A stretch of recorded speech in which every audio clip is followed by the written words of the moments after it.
This man is Arthur Miller, one of the great playwrights of our time, winner of the Pulitzer Prize. This man is John Huston, two-time Academy Award winner.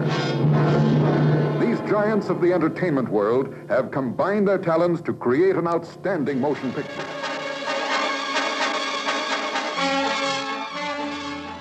Arthur Miller wrote the 1961 movie The Misfits for his wife Marilyn Monroe, hoping to advance her career as a serious actress and to save their marriage. In fact, the trauma of the shoot, with Monroe's daily mental and physical deterioration, led to their breakup and eventual divorce. 45 years later, Arthur Miller revisited the experience of The Misfits, turning it into his final play, finishing the picture. What the hell is going on here? What is this, some kind of power trip? She's trying to humiliate everyone. Derek, that's not true. You mustn't think that. Darling, can we try to get ready? Kitty, dear. Much of the play is drawn from life. The glamorous star languishes in her bedroom, while the rest of the production team wait and worry if she'll manage to work that day or ever again. Abandoning the pictures on the agenda, Paul. Not altogether. Altogether? Depends on her condition. We cannot continue missing whole days. Well, that would devastate her. It could kill her. He put 2 years into that screenplay. The screenwriter, the star's despairing husband, is a self-portrait by Miller.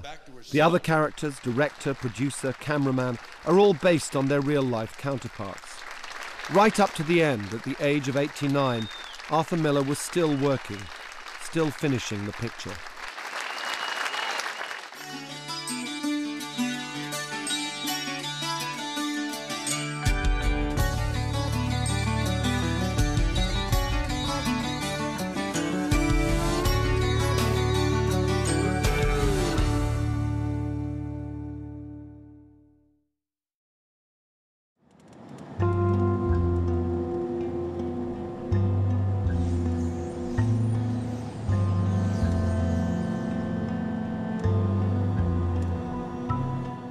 This is Connecticut, a few hours' drive from New York. I've come here to visit a writer who's observed and played his part in nearly a century of American history.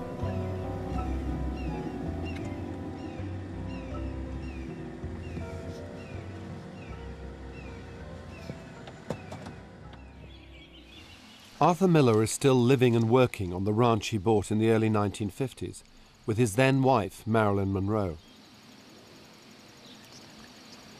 The last time I came here to film him was 17 years ago.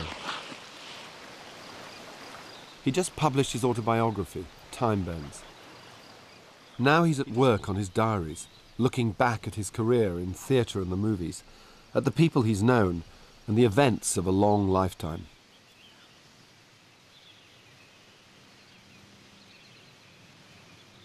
Unknowingly, almost, from the beginning, I have sought to reconstruct my life, becoming my brother from time to time, my father, my mother, putting on their and others' forms and faces in order to test the view from angles other than my own. The desire to move on was given me as life's inevitable and rightful condition, to keep becoming, always to stay involved in transition. And incidentally, it sometimes took years before I could painfully strip myself of such disguises and find myself again. So have you found yourself again? Every week. Yeah, I think that goes on forever. With someone like me, anyway. There's no end to finding some new portion of one's self or one's memories and reinterpreting them, I think. And how vivid is the past in relation to the present? The past is 98% of it, 99%. And I think the older you get, the bigger the percentage is, because it's the most, our youthful memories are the most vital. Childhood memories. My father, deep in his Sunday nap on the living room couch, towards whose kindly face I looked up from the floor, who moved in measured pace when everyone else was rushing around hysterically, had arrived in New York, all alone, from the middle of Poland before his 7th birthday. The family in the, I suppose it must have been the 1880s, decided that they would come to America. But they couldn't all come at once. There wasn't enough money to buy passage. So the father went and took with him 1 or 2 of the sons. They had 6 or 7 children. By the end of their probably a 2-year period, one was left, and that was my father. So he was left in the care of a rabbi who finally collected enough money to send him to America with a tag around his neck, like a package. Millions of immigrants from Eastern Europe flooded into New York in the late 19th century in pursuit of the American dream. Many of them, like Miller's father, came as unaccompanied children. Eventually, Isidore Miller was to make his fortune in the garment district. The story of Izzy and his success is an extraordinary sort of story of the American dream. By the time, I take it, he's in his 20s or 30s, he's living the life of Riley. He's got a chauffeur-driven car, and Right. he's a huge success. Well, that's the way it worked.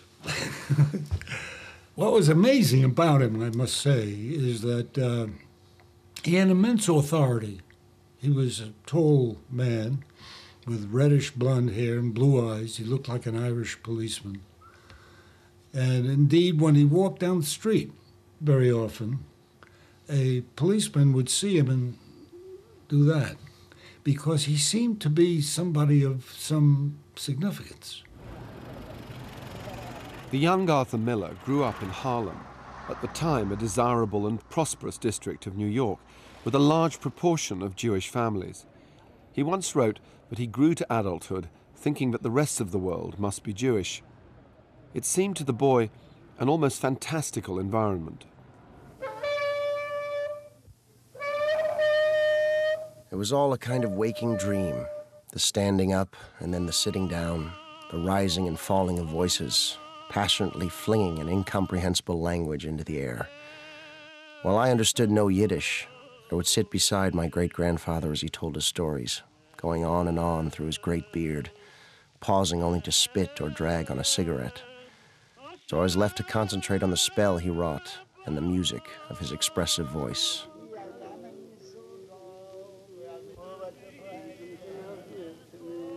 Even though you didn't understand much of this, you were clearly captivated by the sounds, by the expressiveness of it. The reason I think that I was so attracted to the theater was because of my ear. I have a very good ear. I've always felt that playwriting was an oral art rather than one made for the eye and reading. That's incidental. The main thing is that it's sound the way you want to, persuasive. I'm moved more by the human journey. So it's all in the end about people and their aspirations and their disappointments. You hear something that's amusing, or it's tragic, or it's revelatory, and that can set it off. The time came when the ticker tape in the broker's office told a new story. Miller was 14 years of age when the Wall Street crash began a decade of economic depression in America. Now, your father, up to then, had been a millionaire, so that sudden change between prosperity and having nothing, well, that really happened to you, to your family. To my family and to a couple of 100,000 millions of Americans. My father had a perfectly good running manufacturing business. They had overinvested their capital in the stock market. The stock market utterly collapsed. You couldn't sell anything, including the bonds of big banks were worthless. And they couldn't pay their help. They couldn't pay their workers. And these places closed down, went bankrupt by the thousands. He was one of them. Never complaining or even talking about his business problems, my father simply went more deeply silent, and his naps grew longer, and his mouth seemed to dry up. Real desperation was seeping in under the doors. By the end of 1932, there was the unspoken fear that we might even lose our chicken coop of a house. And then what? Fundamentally, the drive had gone out of the system. The reason for being optimistic had vanished. There were too many people damaged. A kind of desperation was there that's, I'm not sure it was ever described, and it probably never could be. You simply felt the end of everything. This is preeminently the time to speak the truth, the whole truth, frankly and boldly. The Depression had politicized the young Miller. Even when Roosevelt had brought in his New Deal and began to restore the economy, even then, Miller, the budding playwright, saw corruption and greed return to the core of American capitalism. This great nation will endure as it has endured. Some years later, his first major success in the theatre, All My Sons, was to be a story of profiteering. How hard did you have to fight for your first recognition and success, really? Well, I've written about, I don't know, 6 or 7 plays which nobody would produce. And when I wrote All My Sons, I was getting toward 30. I was about 28, I think, 29. I had a child and a wife, and I had to support people. And I decided I wasn't going to chase this thing beyond a certain point, and that I would write a play that I thought was right, no matter how long it took. And I worked 2 years on that play. And I figured if they can't produce this play, then I don't belong in this field. So you ought to be writing books or open a grocery store. And indeed, when I finished it, there were 2 producers who wanted it within the first week. But had that not been accepted, I think I would have gone off somewhere, done something else. Take a left and then go straight. After the success of All My Sons, Miller said he wanted to produce plays that stood on the stage like boulders fallen from the sky. But he couldn't conceive of a theatre that didn't want to change the world. Now this is the house ahead of us. Right in the front? Yeah, this was my first house here. He'd moved to Connecticut in the late 40s with his first wife, Mary. Be careful of the plants. At his first home in Roxbury, he'd built a hut in the garden, his workhouse. And there in 1948, he started to write a play that would become regarded as his masterpiece. The devastation of the Depression was still on his mind. The million tales of ordinary people, including his own father, whose aspirations had proved to be illusions, and whose lives had been shattered. Boy, I used to run up this hill every day. It's right up there. Man can't go out the way he came in. Man's got to add up to something. See? Now, I want you to consider, remember, it's a guaranteed $20,000 proposition. Nicely painted. So that was the room? That's it. If it got any smaller, you couldn't get in. If I had $40 a week, that's all I need. Kid, I can't take blood from a stone. How the year Al Smith was nominated, your father Kid, I've got to see some people. I'm talking about your father. There were promises made in this office. You mustn't tell me you've got people to see. I put 34 years into this firm. Now I can't pay my insurance. You can't eat the orange and throw away the peel. A man isn't a piece of fruit. Now pay attention. In 1928, I remember I had a good year. I averaged $170 a week in commissions. No, Willie, you never averaged. I averaged $170 a week in the year of 1928, and your father came to me. Or rather, it was right here in this office, across his desk. He put his hand on my shoulder. You'll have to excuse me, Willie. I've got to see some people. Pull yourself together. Pull myself together. What the hell did I say to him? I yelled at him. How could I? The character of Willie Loman, the salesman whose life is falling apart, became a tragic hero for the 20th century. The part was created by the Broadway star Lee J. Cobb. The director of the first production was an enfant terrible of a New York stage, Elia Kazan, later an Oscar-winning movie maker. He and Miller hit it off from the start. He never forgot that the reason you're on stage is to entertain people. And he was not interested in teaching them, unless it was through an entertainment. He caught the implied vision, in my plays anyway. He knew that there was a metaphor working here, and that he had to be in sync with that metaphor, even as he was telling a completely crazy psychological story. It was exciting working with him because at one and the same time, at least in my case, he both revered the text and tested it every 10 seconds. There was no applause at the final curtain of the first performance. Strange things began to go on in the audience.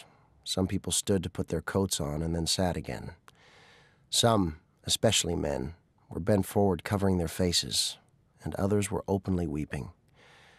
It seemed forever before someone remembered to applaud. And then there was no end to it. Yeah, let's go. It's funny, isn't it, about Salesman? It had an extraordinary reaction and reception, and yet, in a way, there were people who saw in it sort of disloyalty. It was about a critique of American capitalism. One woman, she was a Broadway producer, she said, "This is a time bomb under American capitalism." She was there the opening night. And I thought, well, geez, that would be great if we could get to that and supplant it with a better system. But, oh yeah, it was it disturbed a lot of people, as it should have. But it also felt that it rang bells with people as well, didn't it? Because, of course, it was a phenomenal success. I think that the simple humanity of that man is what it was all about, basically. And because he believed in the system, if you can call it that, call it belief. He wanted to be swept up into the stratosphere where he thought he belonged. For Miller himself, success meant that Hollywood came calling. To most writers and performers, it had an irresistible lure, rubbing shoulders with the rich and famous, the Hollywood aristocracy. There was a party each evening. The company would sit around after dinner or wander out to the pool for more intimate conversation. In this room full of actresses and wives of substantial men, all striving to dress and behave with emphatically ladylike reserve, Marilyn Monroe seemed almost ludicrously provocative, a strange bird in the aviary. The eye sought in vain to find the least fault in the architecture of her form as she danced. It was a perfection that aroused a wish to defend it. though I suspected at the same time how tough she must have been to have survived here for so long.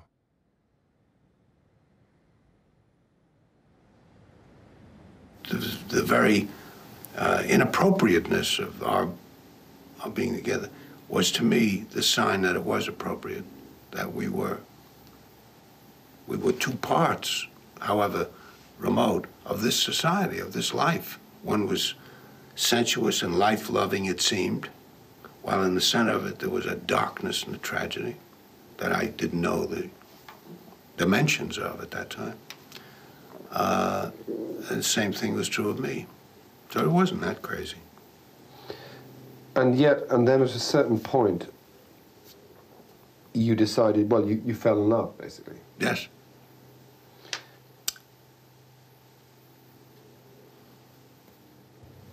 After that first meeting, though, your first impulse, I think, was to escape, to resist. You've written in the book, "Flying homeward, her scent still on my hands, I knew my innocence was technical merely, and the fact blackened my heart. But along with it came the certainty that I could, after all, lose myself in sensuality." In other words, you'd fallen head over heels in love, and... That's right. But at the beginning, why do you think she needed you? What drew her to you, do you think?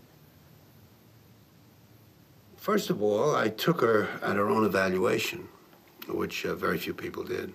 I thought she was a very serious girl way back, and that she was struggling, I thought, because she generally was thought of as being a rather lightheaded, if not silly, human being.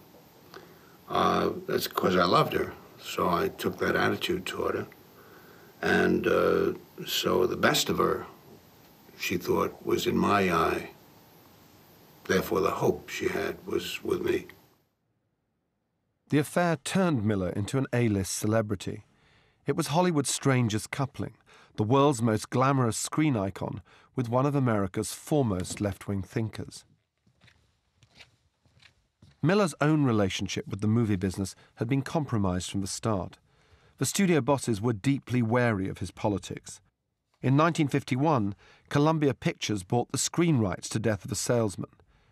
Then, against Miller's wishes, they excised passages which suggested disenchantment with American society, reducing the character of Willy Loman to a psychotic case study. What I tell him? I never in my life told him anything but decent things. Pop, take it easy. You don't want to wake up everybody. Why did she have to wax the floors? She's killing herself.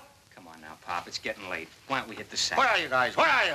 Pop, I told you. I'm going to retire you for life. You retire me for life and your 70 stinking dollars a week, and your women, your car, and your apartment, and you'll retire me for life. I couldn't get past Yonkers today. The woods are burning. When the lights came up in the screening room, the 2 or 3 executives waited for my reaction, and what I interpreted as a vaguely defensive, if not chagrined, silence. I was being asked to concur that Death of a Salesman was morally meaningless, a tale told by an idiot, signifying nothing. This was a game of let's kill Miller, and though I still felt I held some of the cards, I began to realize that powerful people had me in their sights, and were only awaiting a clear shot. Miller's left-wing credentials couldn't have come as much of a shock to Hollywood. Thousands of Union longshoremen who keep cargoes moving between ships and trucks at the port of New York go on strike in an organization rebellion. Since the 1940s, he'd been working on a film script about the plight of the longshoremen of the New York waterfront. Part of their beef is that racketeers heavily influence Union affairs.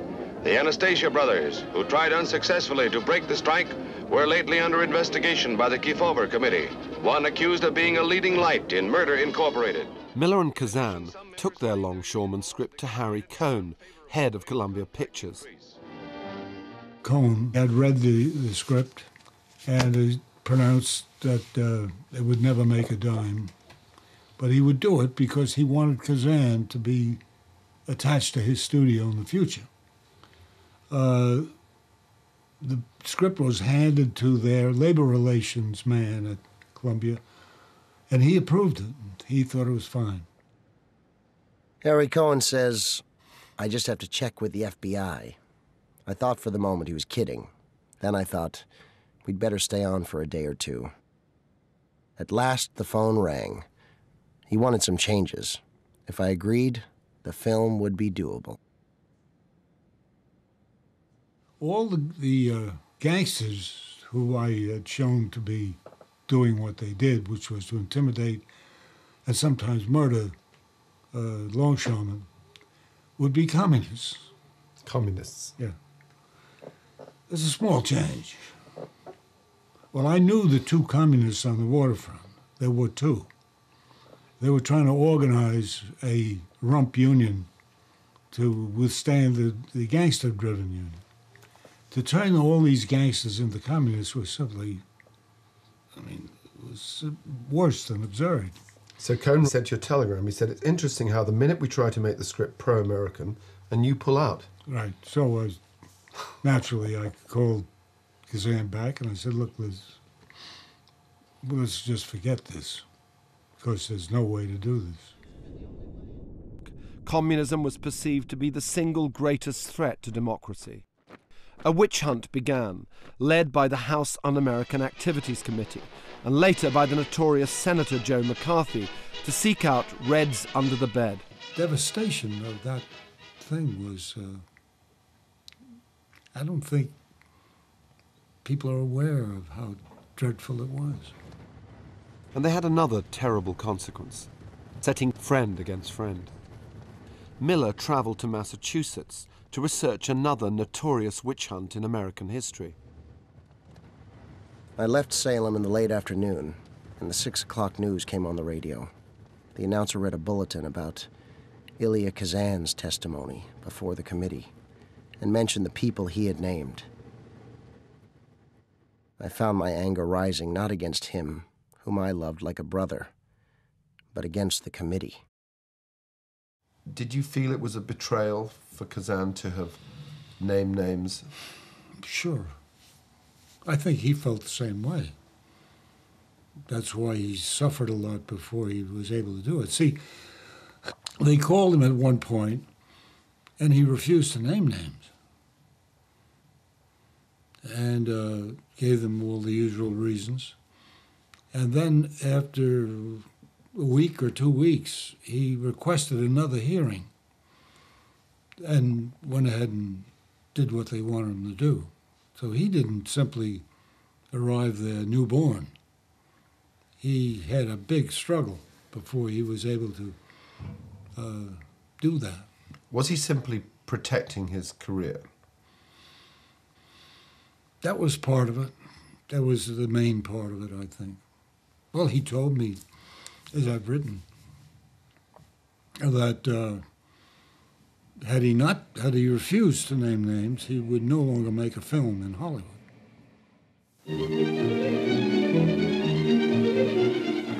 London Airport. Down in the passenger list as Mr. and Mrs. Miller, a honeymoon couple arrive in Britain to face the biggest headline since Caxton set up in business. Yes, it's Marilyn Monroe arriving with her playwright husband, Arthur Miller. They married in 1956. But Miller wasn't supposed to have gone on honeymoon, nor even to have left America. For by now he too had been subpoenaed to be examined before the Committee for Un-American Activities. Miller's subpoena sent shockwaves through the movie industry. If Marilyn Monroe's husband were proven to be an enemy of the state, it could be very bad for business. Marilyn's studio boss was the autocratic and rabidly anti-communist Spiros Skouras. That all of the dreams that you good people... He certainly tried to intimidate you, Spiros Skouras, didn't he? Well, when my turn came, it was, I forgot now, some years later. And he came to see me. And he was the head of 20th Century Fox. And he said, Arthur, I hope you're going to be a good fellow and you're going to do what's right. And of course, he was only interested in me because I was married to Marilyn, who was their biggest star. Marilyn Monroe was by now the biggest female star in the world. Acting as her consort was becoming a full-time job. For a while, Miller stopped writing to look after Marilyn and her emotional needs. Can you describe what you refer to as the inevitability of her tragedy? Why did she have to struggle, do you think, in the way that she did? Basically, her struggle was a psychological struggle against abandonment, against abuse. In our terms today, she would have been thought of as an abused child. Now, the psychological damage that creates is very well known.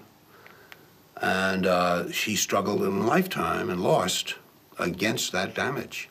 That's fundamentally what it was. Her mother condemned her. Her mother was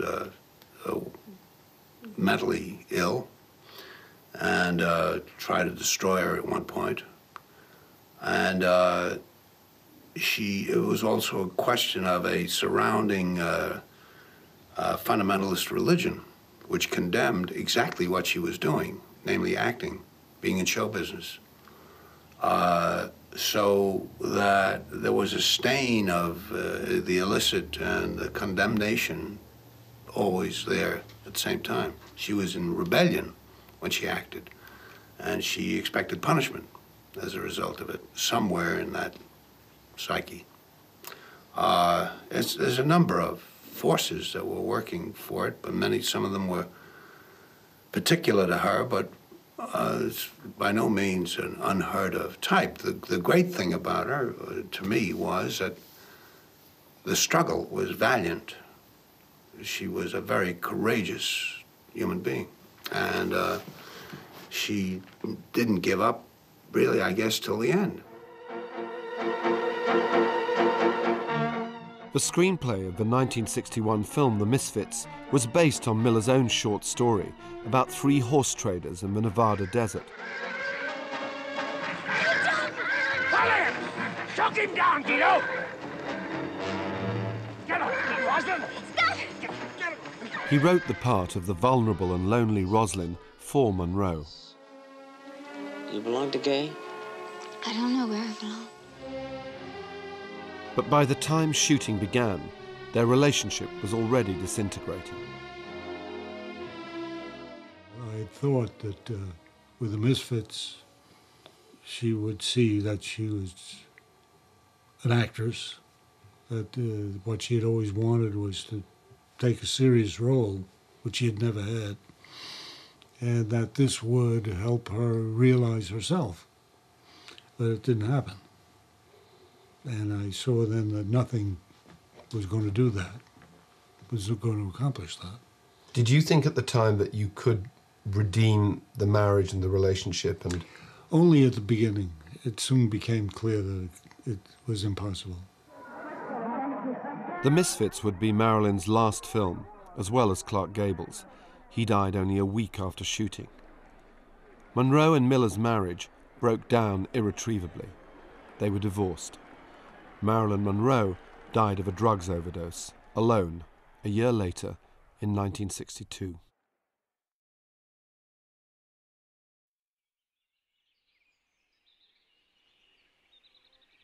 In Roxbury, spending more and more days of each week alone, I began to fear I was loving solitude and silence too much. My decaying barns, idle since the previous owner had departed, and my fallow fields, which for 2 centuries had supported families, cried out to be used again. Just as my own spirit seemed to have been left to the uses of chance for too long. Like my own interior terrain, the land longed for purpose and the forms that only loving work can bestow.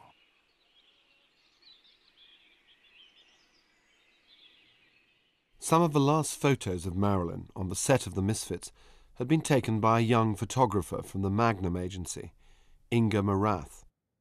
Miller took little notice of her at the time, being too preoccupied with his failing marriage, but months later he met her again, and they fell in love.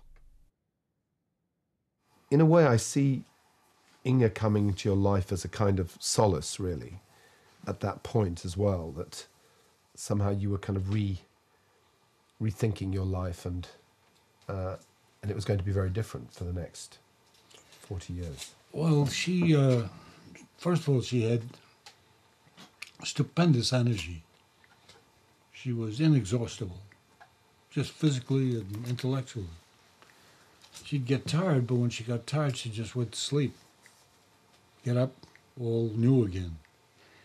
And also she brought into my life a completely different culture, which was a culture that was basically hers, the European, Middle European culture of Vienna and Czechoslovakia and all that, which reminded me of the fact that I came out of that. Miller and Inga Morath married in 1962. For the next 4 decades, they travelled the world together, he supervising or directing productions of his plays, she taking her photographs. Inga became one of the world's foremost photographers, publishing 21 books of her work. She died in January 2002. These are lovely pictures. It's another one from Spain. That's Spain. It's North Africa, and I've forgotten the city.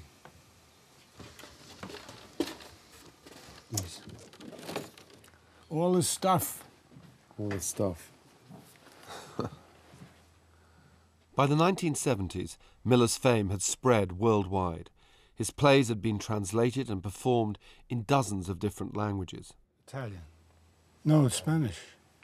As president of PEN, he used his celebrity to support dissident writers in the Soviet Union and the Communist bloc. Then, in 1983, the salesman found an astonishing new lease of life in China. 我这跟你谈的是你父亲的事儿，是他在这间屋里头亲口许下的愿。你不用跟我说你要去见客人。我在这公司34年了，我现在。 Miller had been invited over to China to direct the play himself. Okay, let's get off the stage and let me look at some of the lights.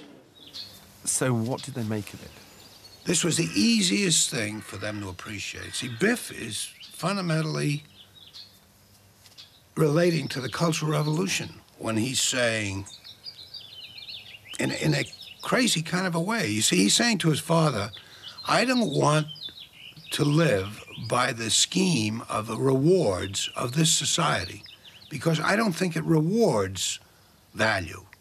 It rewards some kind of competitive sneakiness that I don't respect. I respect labor. I respect the man who can go out there and tame nature. All that. Fundamental values is what he's saying. Willie is saying, no, the object of life is to succeed in society by the values of society. Well, this evokes all kinds of echoes in them. 别哭了，现在我够了。而且从我喜讯中学毕业以后，每一次有个好差事都是偷东西叫人开除的。你说这怨谁呢？这怨谁呢？你说，给我试一下。Let's make it on the numbers. You see, you know why I had no address for 3 months? I stole a suit in Kansas City and I was in jail. Stop crying, I'm through with it. Now, once he does that, you start out. And then he gets over here, and then furthermore, whatever. The Chinese Biff, in a way, is justifying the Cultural Revolution. Because that was part of its rhetoric, was that the city is corrupt. People who don't work with their hands are corrupt. The only wisdom is from the earth and handling the earth, basically the peasant. 1毛钱一堆，我不是1毛钱一堆，我是威利龙门，你是别夫龙门，我不是当领袖的材料，威利，你也不是。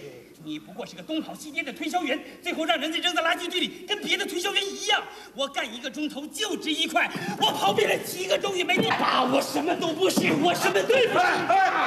难道你还不明白吗？我这不是怨气，我就是我，别的什么也不是吧。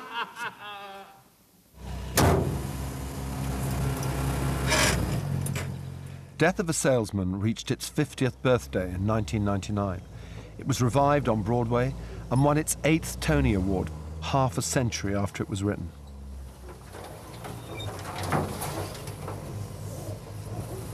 During his 70s and 80s, Miller has produced 11 new plays and books, and his early works are constantly performed around the world.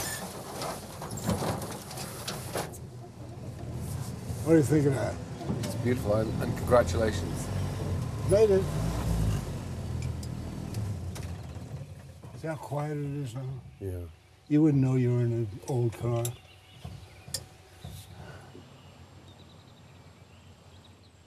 Look at that willow tree falling apart. Yeah. I stuck that tree into that wet land there. It was that big and about that long. I had cut it off another willow tree. Look at it. It's now dying.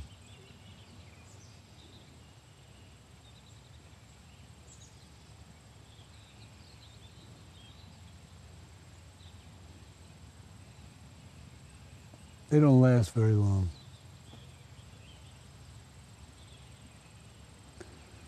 Things that grow quickly don't last very long. What about us? Well, you know, when you think of the writers who blossom suddenly, Dylan Thomas, it burns up. Do you feel you've had time to mature, do you? Well, see, oaks take much longer. Wood is hard.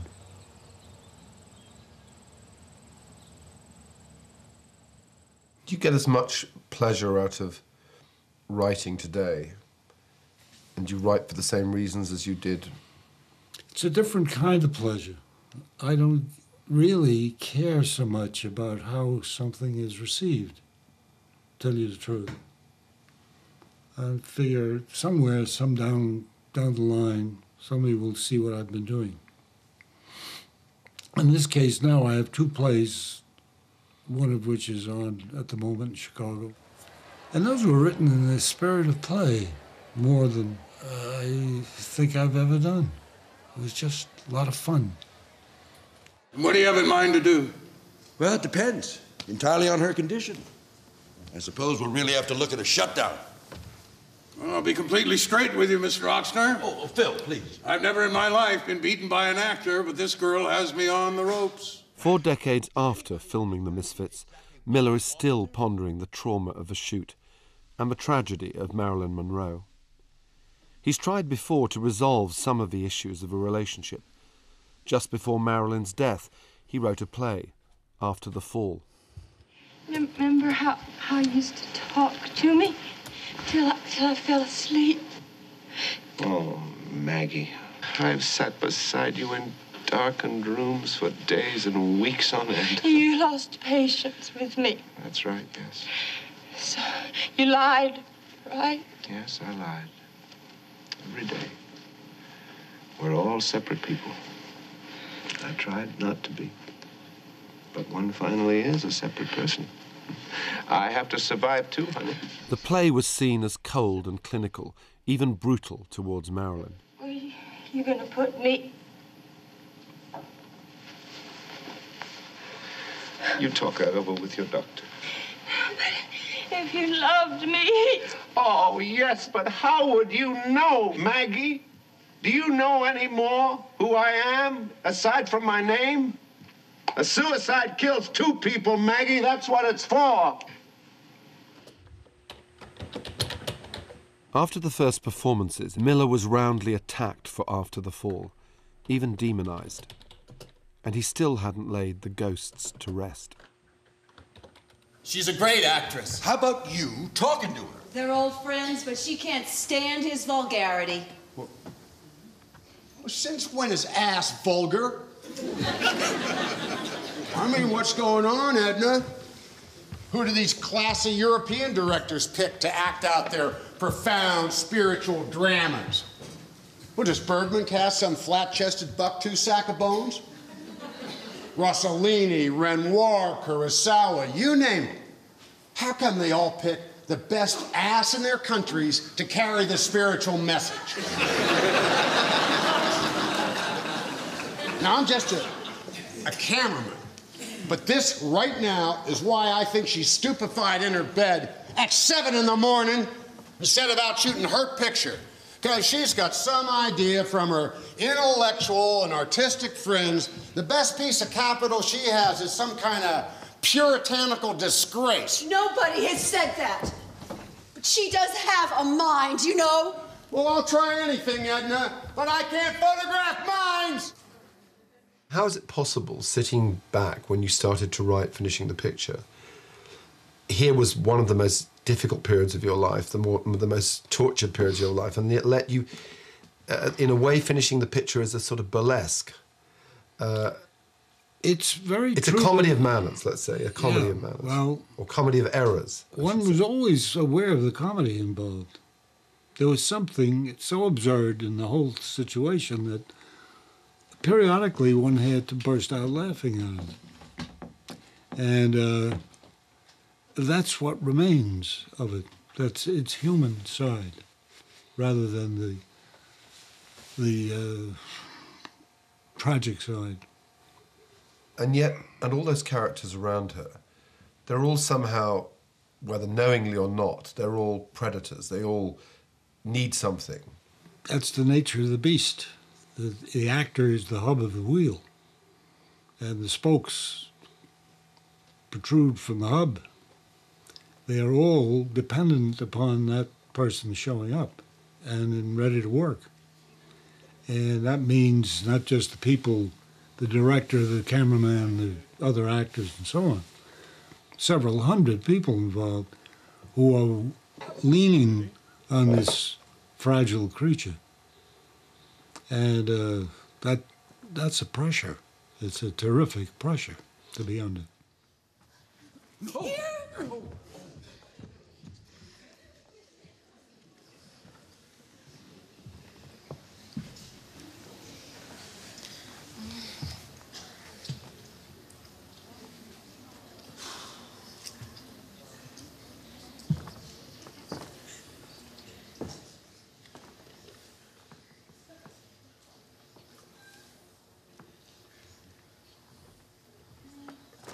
What? Oh, yes. Of course. She wants to start this afternoon? No. She'll rest for 6 days in the hospital. Now, no one's going to look at that play, Arthur, and not say, well, he's writing about Marilyn, he's writing about the Misfits. Yeah. Well, I don't care. It doesn't bother me. And how judgmental is it about those characters, whether real or unreal? Is it judgmental or is it simply... It's the way it is. It's the way it was. Yeah. I mean, there's no condemnation of anybody in it. It's they're all functioning as best they can. And some of them are destructive, some of them are not. Some of them a little of each. And they're full of surprises, I think. Do you think that about the character of the writer as well? Do you think when you write your character, can you be objective about that character? To a degree, I think so. Yeah, I think it's sort of just. Paul, good morning. Hello, Jerome. In the second act, the writer-husband confronts two characters based on the notorious Lee and Paula Strasberg, the powerful acting gurus on whom Monroe had developed a childlike dependency. In real life, Miller couldn't stand them. Yes. Derek and I are thinking the best thing might be to shut down for, say, a week. Get her in the hospital where she could really rest. Will they go for that, the company? Ochsner's calling New York now. Well, that seems to me like a... Well, it's certainly something worth a discussion. Would you agree to that? Because Derek is busy on the phone, trying to keep this production from collapsing, so she asked me to propose it to you. I wouldn't have disturbed you otherwise. Are you instructing me, Jerome? Please don't do that. I'm simply trying to keep her from getting too excited. Yes, well, you're a bit late for that. And what is that supposed to imply? She's been almost 2 months trying to get you to bestir yourself and come and help her out here. How dare you? I have spoken with her practically every day on the phone. Yes, and here she lies. I didn't say it was his fault. That's right. Or Flora's either. Or yours, certainly. So that leaves me, right? And maybe someday God will punish me for going along with all this idiocy. Kitty, please! Please, dear, you will destroy your voice screaming like this, Kitty. The situation itself was absurd, but in that absurdity, somebody was slowly coming apart. And that wasn't funny. So, it had two sides to it. Did you ever think that the best thing for her would have been, paradoxically, not to finish the picture, but just to leave it? Or was she so committed to doing that wasn't the way out? I think that would have hastened her self-destruction. The idea of betraying her art, so to speak, of running from it. She wouldn't have been able to withstand that. As well as it would have been the end of her career. I don't think she would soon find another role. Nobody would have hired her. And when you talk about the way that your work comes to you, the way that Death of a Salesman and the characters, Willy Loman's character and the other characters, the characters in The Price, were haunting you for years before, were these voices, the cacophony of voices in finishing the picture, were they? It's the same thing. For how many years now? It's 1960s, 40-some years. I'd occasionally be assaulted by some of the things that I recalled or that I was inventing around the situation. And it seemed to me to be some kind of a metaphor of what I don't know, but we're all sitting around finishing the picture, somehow, and are helpless in the end to do anything but wait for good luck and hope that things turn out for the best. It's like now we're sitting around on a much larger scale watching this coming election now, and a lot of us are simply helpless. This timing is interesting because at the time that you were completing The Misfits, there were the presidential debates between Kennedy and Nixon. And you comment on that in finishing the picture. The sense that these are two players, two actors on the stage, and that they're in rehearsal and competing, and the one who performs best will win. You know, I can't find any difference between the rehearsing of actors in a role, in a play, and the rehearsal of these two gentlemen. They're rehearsing gestures. They're rehearsing tones of voice. They're rehearsing attitudes. They're rehearsing the kind of color, emotional color they want to project. They're doing precisely what actors do. They are two actors vying for the most powerful position on the face of the earth. In the election of 1860... Don't you think Kennedy was better on the issues? Well, I had a bottle of scotch, so I don't remember any issues. All I remember is that Kennedy's suit really fit him. And Nixon, as somebody said, looked like he forgot to take the hanger out of his jacket. It's serious. The fate of the world could hang on this vaudeville. The whole thing's turned into show business. Which it's always been. Well, I don't know. I think Roosevelt had real feelings about helping people. Roosevelt's only real feeling was he should be elected 4 times. Maybe it was always a beauty contest, and the television's just proving it. The presidency is the prize we give to the actor who does the best imitation of a president. Yeah.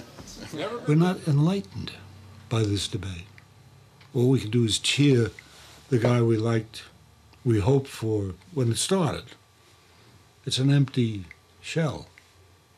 I don't see the profound moral element in it. A little more sun, or? Well, leave them for This I think one? they eat them at night. Okay, well, so we'll pick these at the end of the day.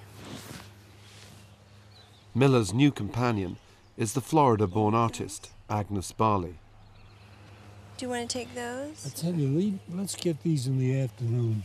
Okay. They're still There's a spider ripening on on the it. vine. Okay. You've got 2 or 3 productions coming up in London. The Price, Crucible, Salesman, all coming up. And you're nearly 90 years old. Does that surprise you, given that in America, frankly, your work hasn't had? It does surprise me, yes. It's the happiest thing in my professional life, I think. That, I mean, some of these plays are 50 years old. There aren't many things in this culture that are 50 years old that are still usable. Do you think about mortality much these days? Every day. Every day? Oh, yeah. Thinking what a mystery it all is. And it's insoluble. The squelching of consciousness, not the body so much. I keep thinking of Shakespeare, of that light going out. It seems unfair. Should have lived forever. And what about the people who are gone? Does that feel unfair? You know, practically my whole generation that I knew is gone. Seems odd. I deal now with much younger people. The people who are still around, they seem to be napping mostly. And which I do too occasionally. But I still enjoy working too much to sleep a lot. I don't know why.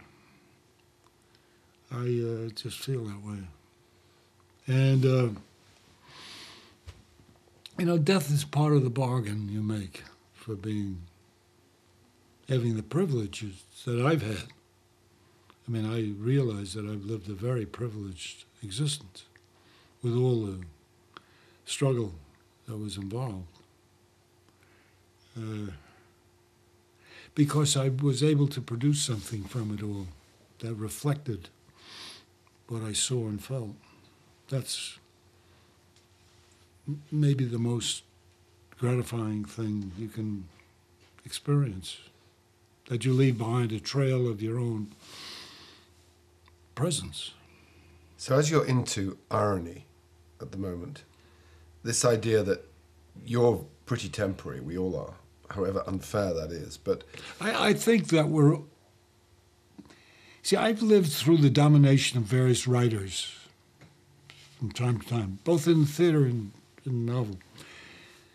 The forgetting of these writers is remarkable and goes on and on all the time. Therefore, I cheerfully remark to myself how we'll all be forgotten very shortly. It is part of the process now. The process of ingesting and vomiting up stuff.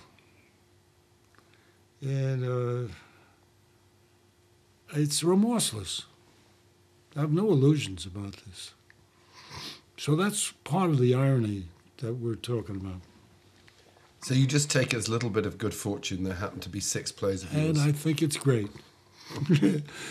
But I have no illusions about this at all.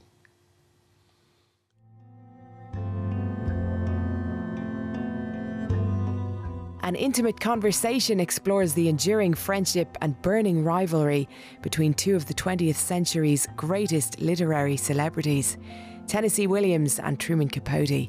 That's next Sunday at 9 here on BBC4.